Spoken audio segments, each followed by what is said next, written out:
Steph, how did Wiggins look last few days? I don't know how much of the scrimmage you were in or were watching, but in your mind, what's Wiggins looking like these days? He looked good. He, for the most part, played in most of the action that we had. Just didn't really look like he lost a step. I know it's just a scrimmage and getting back into the pace of live basketball, but he looked pretty spry, fresh legs, and hopefully that bodes well for his return this weekend and figuring out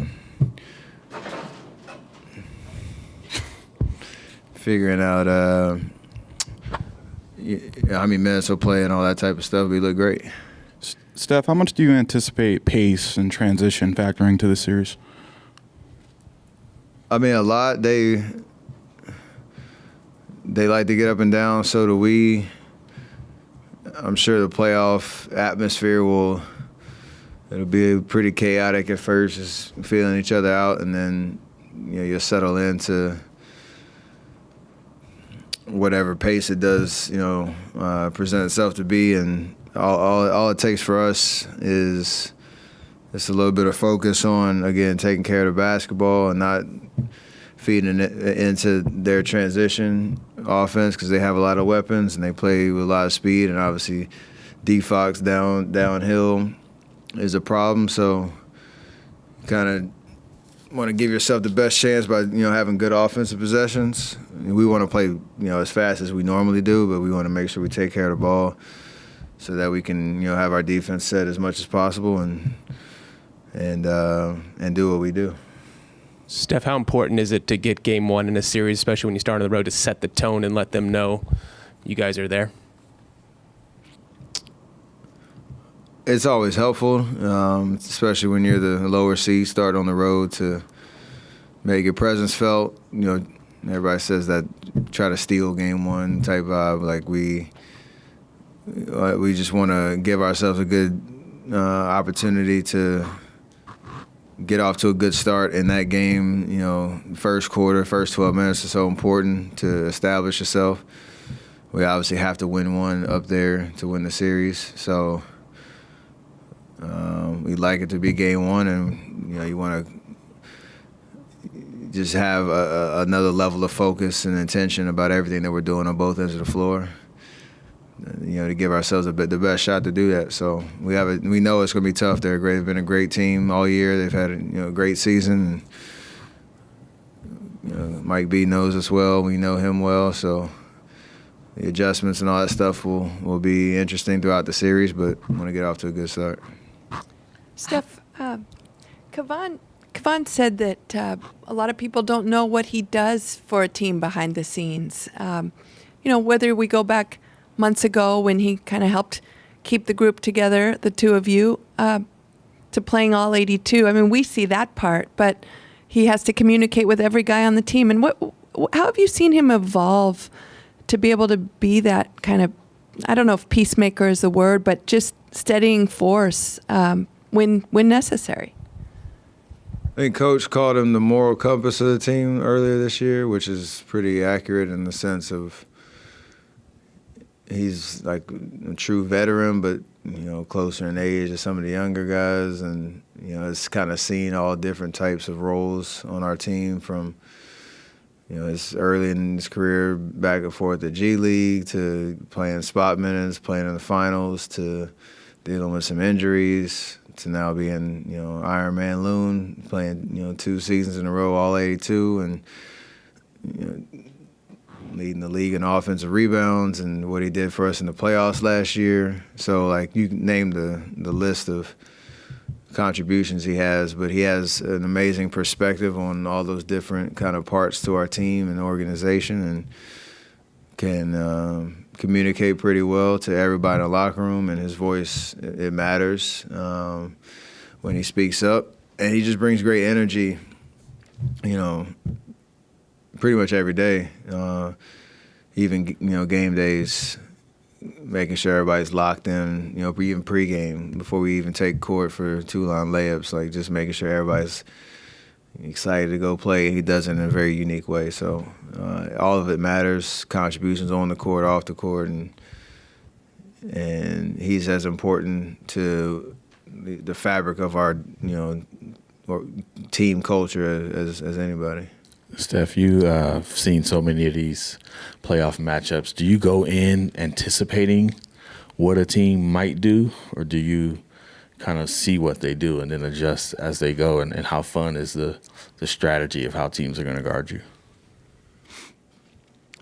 You have to assume that they're going to stay true to their DNA that's made them successful. That's what we do going into a playoff series, and then those adjustments happen based on how each game kind of unfolds, even in-game adjustments based on certain momentum waves and all that. So, there's an idea that you are who you are, and you try to be the best version of that going into a series to get off to a good start, and then hope you have the IQ and the ability to make adjustments that are necessary. And we love the playoff atmosphere of that, but you don't really try to outsmart yourself going into the series. Just be prepared, be knowledgeable about what they do well, what our game plan is on both ends of the floor, and just execute it.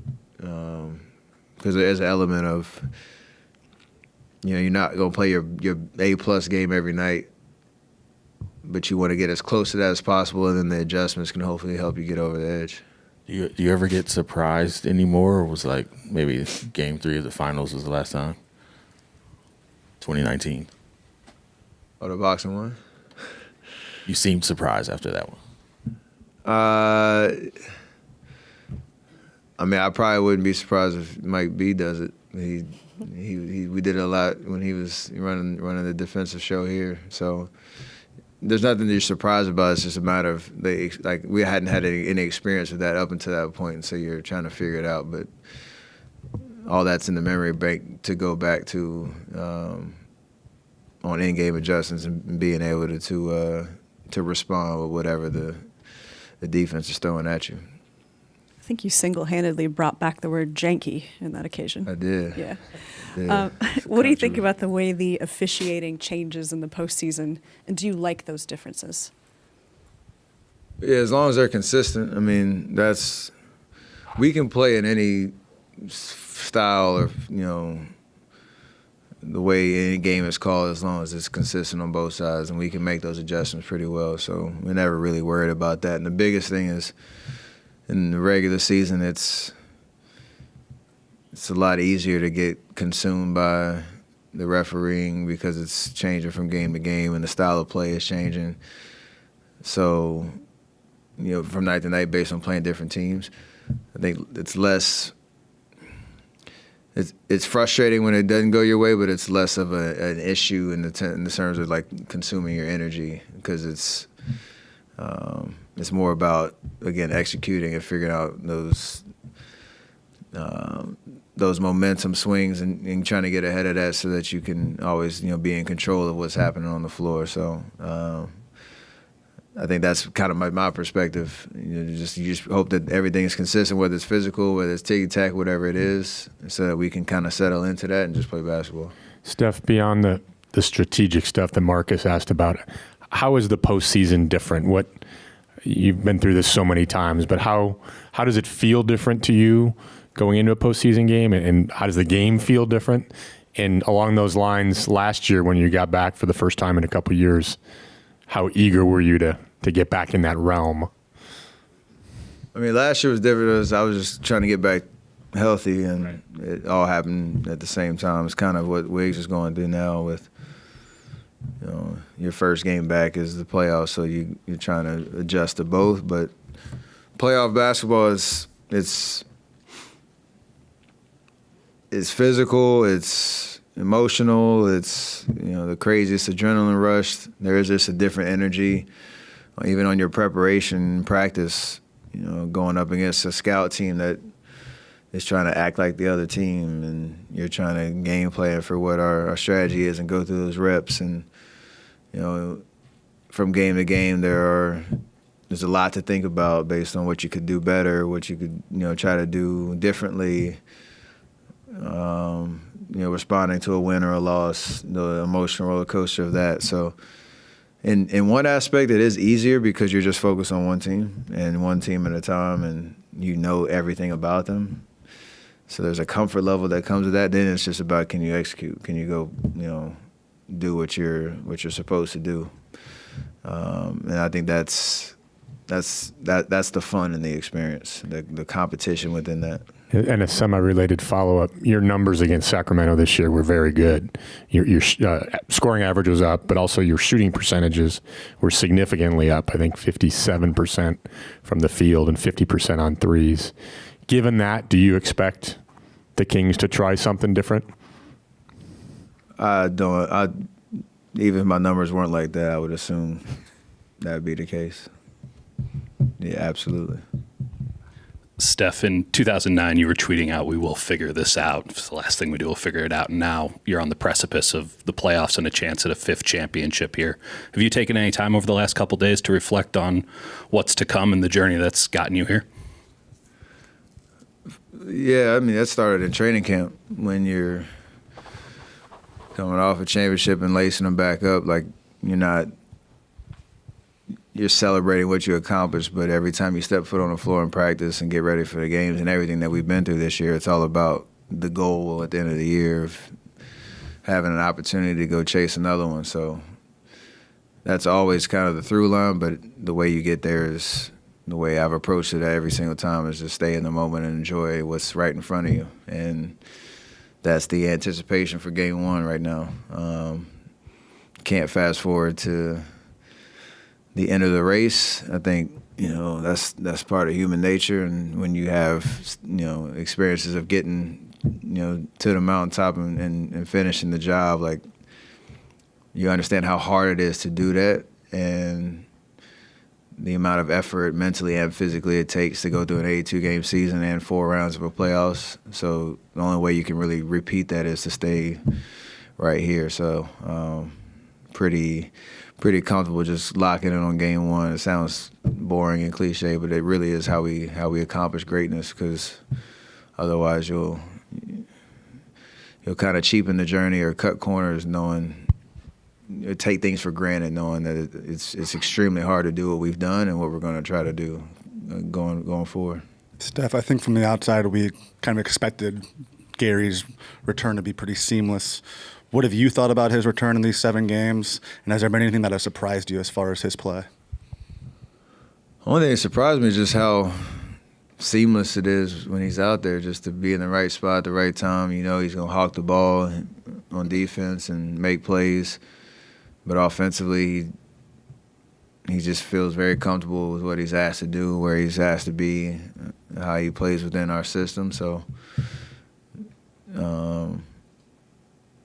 yes, I'm glad he's healthy, feeling great, and feeling stronger each game. But you don't have to tell him much. He just goes out and does what he's supposed to do. And then you obviously played with him. He was a coach here last year. What's maybe your favorite Leandro Barbosa memory?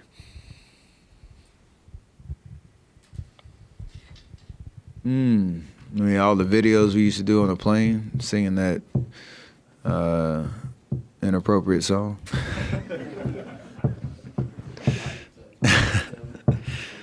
You spent that time telling us that you want to stay in the moment. I totally realize that, but I will ask you maybe to move aside a little bit on that. But we know Draymond's contractual situation. We know Bob Myers' contractual situation. We know at some point this is going to end.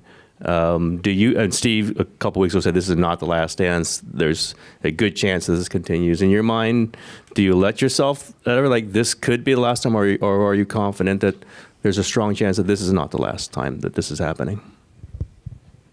That it's not the last time, but it doesn't really matter right now. We understand the implications. I think Draymond said the other day, we're measured by how we play in the playoffs. So just the fact that we got through 82 and the 6 seed and all that, it was an emotional roller coaster all year. But the implications on how our season finishes, we understand, kind of dictates a lot of the conversation around us, and it always has. And we've just had tremendous success, so we've let our play speak for what should happen around here. So that's the same way you approach this season and this playoff run, because this business is what it is, and it's a lot that's thrown at you emotionally of what could be or what might happen or whatever all the hypotheticals, but when we win, everybody gets rewarded, and that's what our goal is. So, trying to make that happen. With the Kings being newer to the postseason, although familiar faces with Brown and HB, is there a level from the opponent side that you see them as, knowing that they're a high-scoring offense like your team, that can take this up a notch for the postseason? I think there should be confidence and excitement for them because they're doing something that hasn't been done in their franchise in a long time, and they've invested a lot into that journey. But we all know playoffs are different, and it's just, again, you just got to win 4 games and win them however you can. And we're excited about the opportunity we have in front of us, and got to expect that they're going to come out playing extremely well because they've shown that they're a good team all season, and we want to be ready for that challenge. Yeah, non-basketball question to finish off, but Steph, I recently saw you talking with Mariah Stackhouse from the LPGA before the Masters, and you two were talking about underrated golf season 2 coming up with KPMG. Just what are you most excited about for this year's tour, and what can the athletes expect? Yeah, KPMG is a title sponsor of the second season of Underrated Golf Tour, and taking some very deserving kids that will be tour members around the country to 4 different courses, PGA caliber courses, LPGA caliber courses, and giving them a first-class experience to showcase their skills and their talents, and then they all come here to the Bay in August for the championship stop. Mariah has been, she will be and has continued to be an amazing ambassador for the game of golf, but also now the Underrated Tour, and being able to connect with these young boys and girls, young men and women who she's kind of walked the walk that they're on and been blessed by the game, but wants to give back to it. So it's amazing that she believes in what we're doing on the tour, and having KPMG backing us up and doing some amazing things, by creating this experience for these kids. It's going to be awesome. So really excited about the fact that we're only in season 2 and we have some amazing momentum behind what we're doing.